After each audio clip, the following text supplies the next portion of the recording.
Welcome to Sidactic, Residency Edition, your podcast resource to survive and thrive in your psych residency.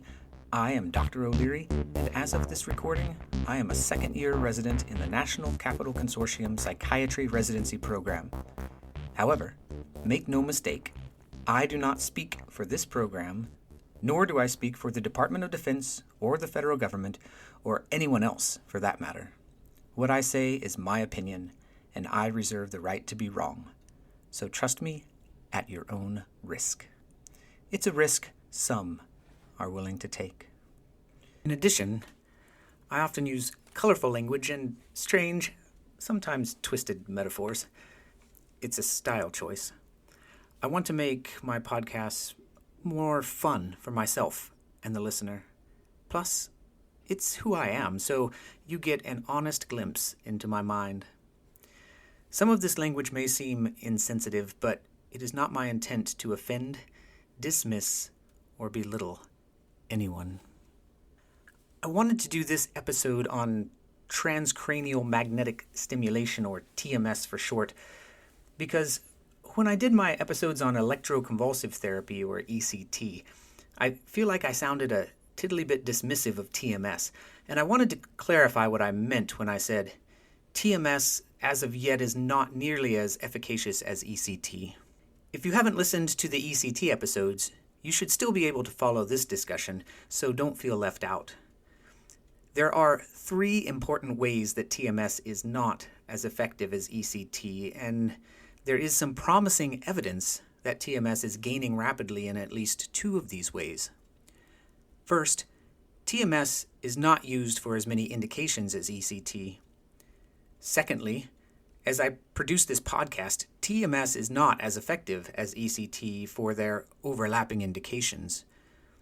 Finally, TMS is not as rapidly effective. In 2020, researchers at Stanford published results of a protocol for TMS that is promising to close the gap on effectiveness and vastly reduce the time to remission in patients with treatment-resistant depression. They call it the Stanford Accelerated Intelligent Neuromodulation Therapy, or SAINT for short. But that is getting ahead of ourselves. To start, I think you deserve a quick primer, or primer, however you pronounce it, on what TMS is, and how it was developed, and what these recent advances actually are. So I'll dedicate this episode to that. In future episodes, I'll prognosticate in more detail about the current trajectory of TMS. Unlike ECT, TMS was not developed initially as a treatment modality. It was used for diagnostic and research purposes in the 1970s and 80s and only later co-opted for treatment.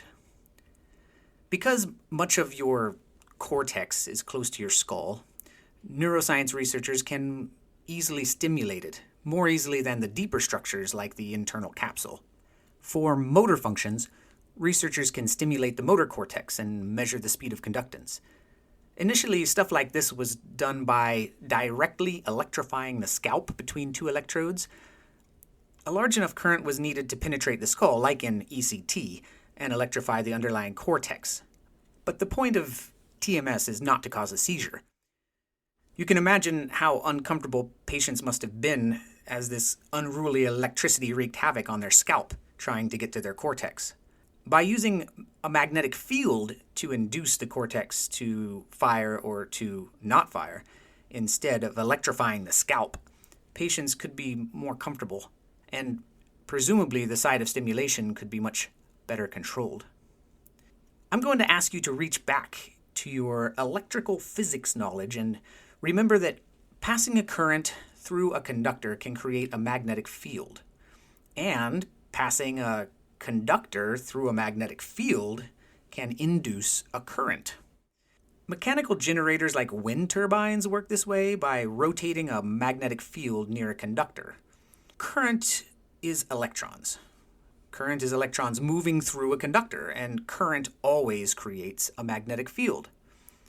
Magnetic fields, however, don't always induce currents. If the magnetic field's just hanging out, constantly reaching out its invisible tendrils into a conductor without actually changing, electrons don't get very excited. Instead of flowing in a current, they'll just line up like kindergartners waiting for lunch. Still wiggly, but not getting anywhere. You either have to make the magnetic field dance, or make the conductor dance parallel to the magnetic field to get the juices flowing. To extrapolate to pulsating brain tissues, if you pass a strong enough magnetic field through a certain region of the brain and then make that field dance, you can create exogenous electrical activity. You can basically make neurons fire, or you can shut them down.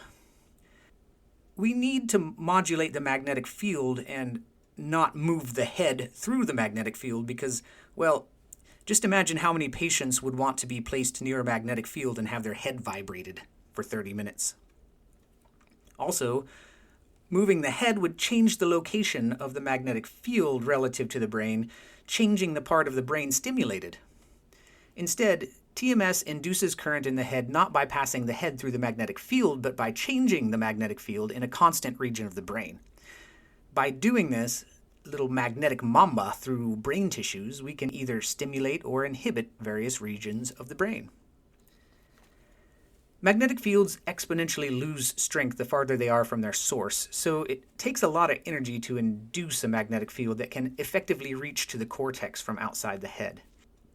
Now I'm going to start using a bunch of technical terms, but I think it's necessary. You need a capacitor that can charge thousands of joules and then discharge something like 500 joules of energy quickly through a coil, on and off, over microseconds. I've read that you also need the help of something called a thyristor, whatever that is, to handle the current.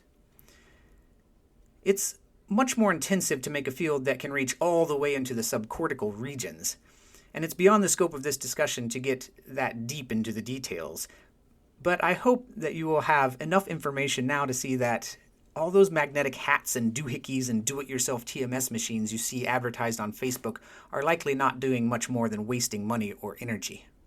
You need something very focused, something very precise. When I say TMS in reference to the treatment of a patient, what I'm really referring to is RTMS, or repetitive TMS. Instead of just a one-and-done pulsing, patients who use TMS for depression, for example, may have repeated stimulations over the course of about half an hour or so. This repetition is what results in benefits, and these benefits are presumably the result of changes in a person's brain.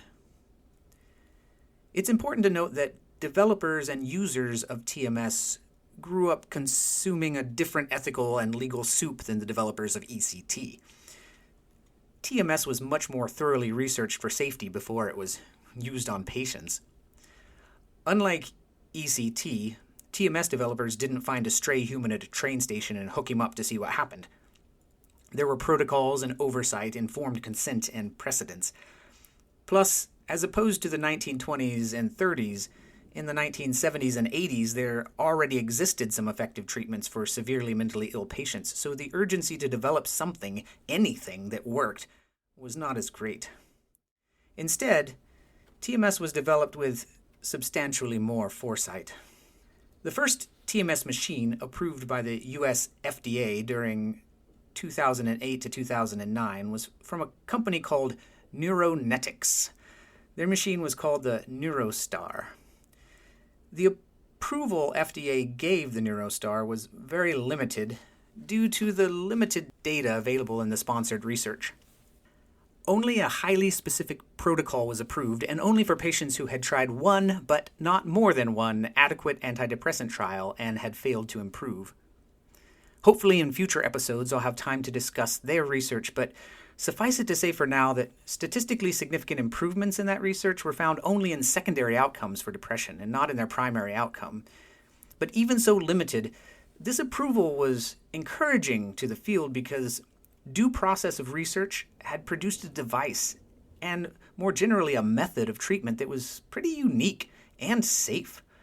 And this was done through a more ethical process than ECT had initially subjected its patients to. Now, the door was open for more exploration that had the promise of actually making it into clinical use. Additional devices have been approved with techno-babblish sounding names like the Brains Way Deep, the MagVita, the MagVenture, the Neurosoft, the Serena, the Rapid Therapy Systems. Specific devices and protocols have been approved by the FDA for the treatment of major depressive disorder, acute migraines, and obsessive-compulsive disorder. Location matters, and coils are designed and protocols are designed and are adjusted based on the location that needs to be either stimulated or inhibited.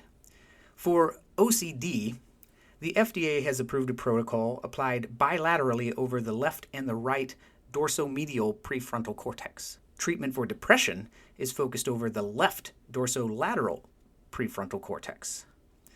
The Serena, on the other hand, is a take-home device that may help reduce pain and migraines by diffusely inhibiting the occipital cortex. So, I briefly mentioned earlier TMS can either inhibit or stimulate brain activity. For example, the Serena is supposed to inhibit activity and therefore reduce the intensity of migraine. TMS for depression is intended to increase activity in the dorsolateral prefrontal cortex. It's far beyond the scope of this podcast to get into the nitty-gritty, but there are innumerable ways to design a device that could purportedly stimulate or inhibit various brain regions. It's important that each new device and each new claim is tested for safety and efficacy. Because TMS is relatively safe and considered non-invasive, it is being investigated in just about everything you could imagine, so I won't go into that here. Despite its safety, though, TMS is not without potentially harmful side effects and does have some contraindications. So one of the most worrisome side effects is the potential for seizure induction. For ECT, seizure is what is expected. And the concern really for ECT is inducing status epilepticus. But in TMS, a convulsive seizure, even a short one, is not desired, unless you're conducting something called MST or magnetic seizure therapy, which I won't cover in too much detail here.